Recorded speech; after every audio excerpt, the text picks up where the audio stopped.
ಮೈಸೂರಿನಿಂದ ಒಂದು ವರದಿ ಬರ್ತಾ ಇದೆ. ಬೆಂಕಿ ಅವಘಡ ಸಂಭವಿಸಿರುವಂತಹ ವಿಚಾರಕ್ಕೆ ಸಂಬಂಧಪಟ್ಟ ಹಾಗೆ ದಿಢೀರನೆ ಹೊತ್ತಿ ಉರಿದಿದೆ ಖಾಲಿ ಗ್ಯಾಸ್ ಪೈಪ್.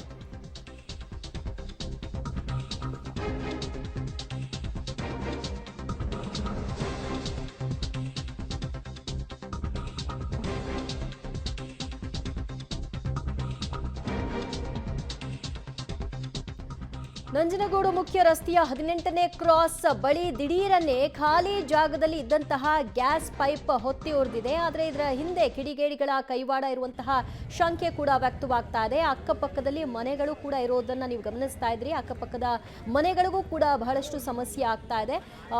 ಈ ಒಂದು ಖಾಲಿ ಜಾಗದಲ್ಲಿ ಖಾಲಿ ಗ್ಯಾಸ್ ಪೈಪ್ ಅನ್ನ ಹಾಕಿ ಇರಿಸಿದ್ರು.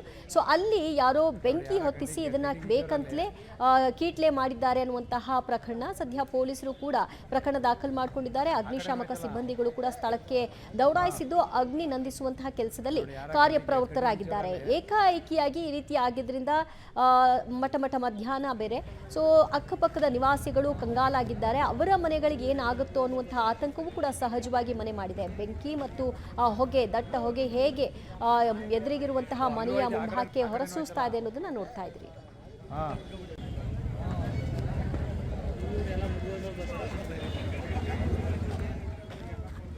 ಮತ್ತಷ್ಟು ಮಾಹಿತಿ ಪಡೆಯೋಣ ನಮ್ಮ ಪ್ರತಿನಿಧಿ ಕೆಪಿ ನಾಗರಾಜ್ರಿಂದ. ಕೆಪಿ ನಾಗರಾಜ್, ಅಷ್ಟಕ್ಕೂ ಆ ಖಾಲಿ ಜಾಗದಲ್ಲಿ ಗ್ಯಾಸ್ ಪೈಪ್ಗಳನ್ನ ಯಾಕೆ ಹಾಕಿದ್ರು ಮತ್ತು ಇದು ಹೇಗಾಗಿರಬಹುದು ಅಂತ ಅಂದಾಜಿಸಲಾಗ್ತಿದೆ? ಕಿಡಿಗೇಡಿಗಳು ಬೆಂಕಿ ಹೊತ್ತಿಸಿರುವಂತಹ ಸಾಧ್ಯತೆಗಳೇ ತುಂಬಾ ಹೆಚ್ಚಾಗಿ ಕಾಣ್ತಾ ಇದ್ದೀವಿ ಈ ಪ್ರಕರಣದಲ್ಲಿ. ಯಾಕಂದ್ರೆ ಅಲ್ಲಿದ್ದಂಥದ್ದು ಖಾಲಿಯಾದಂತಹ ಗ್ಯಾಸ್ ಪೈಪ್ಗಳು, ಆದ್ರೆ ಅವಕ್ಕೆ ದಿಢೀರ್ನಾದಂತಹ ಬೆಂಕಿ ಹಚ್ಚಿಕೊಳ್ಳಕ್ಕೆ ಸಾಧ್ಯನೇ ಇಲ್ಲ. ಯಾರ ಕಿಡಿಗೇಡಿಗಳು ಹಾಕಿರುವಂತಹ ಬೆಂಕಿಯ ಪರಿಣಾಮವಾಗಿ ಈ ಭಾರಿ ಪ್ರಮಾಣದಲ್ಲಿ ಬೆಂಕಿ ಕಾಣಿಸ್ಕೊಂಡಿರುವಂತಹದ್ದು. ನಂಜನಗೂಡಿನ ಮುಖ್ಯ ರಸ್ತೆಯ 18ನೇ ಕ್ರಾಸ್ ನಲ್ಲಿ ಈ ಒಂದು ಘಟನೆ ನಡೆದಿದೆ.